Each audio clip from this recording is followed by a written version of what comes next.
Hey, what's up, guys? I wanted to do a quick review for Beyond Reanimator, put out recently by Vestron Video Collector Series, and I think this originally released in 2003, and this is the last sequel they did to Reanimator.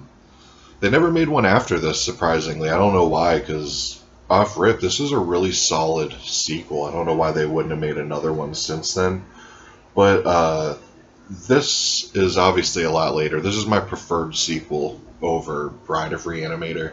I like the first one the best, but this one's my second favorite easily. It essentially opens up Herbert West is being sent to prison for his controversial experiments, and this kid who's there when he gets arrested by riding his bike by the house or whatever, he sees what all's going on, and he kind of takes Herbert West's work and kind of keeps it while he's in prison. And then flash forward like 20 years later, the kid that witnessed him getting arrested is now like an acclaimed doctor or whatever, top of his class, and he ends up getting a job at the prison that Herbert West is staying at. And he basically says, I need you to mentor me, blah, blah, blah. And then the doctor and Herbert West are working together in this prison doing their experiments, and that's essentially the basic plot as much as I want to give. There's some really cool throwbacks to the original Reanimator in this, like where the doctor's head in the first one eating the woman out. This one, there's like a guy, I don't remember his name. He's a weird dude. He's huge. He's really weird looking, but he kind of has like a sexual kind of. He comes on to this one chick, and it's kind of throwback to the first Reanimator. But I just really like the overall feel of this movie. I like the setting of the prison. I like the whole low-budget feel to it.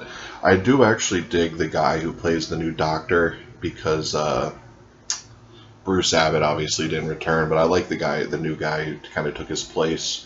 And Brian Usna does direct this, and Screaming Mad George does the effects on this one again, just like he did on the second one.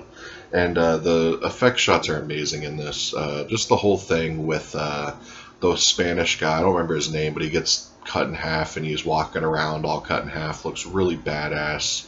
There's a new main villain, the Warden. He's really badass. He kind of gets fused with a rat, and his whole transformation scene is really badass. And there's just a lot of really cool gore effects in this. There's like a scene at the very end that sticks out too, with an eyeball, and it kind of has the signature Reanimator music going on, and it leaves it open for a sequel. So I don't know why they never made a sequel to this one, but yeah, I love this movie. I think it's the better sequel of the two. Like I had said, I think Vestron did an amazing transfer for this movie. This one obviously looks the best out of the three, but it is the most recent one, so that's not saying much. But the Blu-ray to this looks amazing. It looks stunning.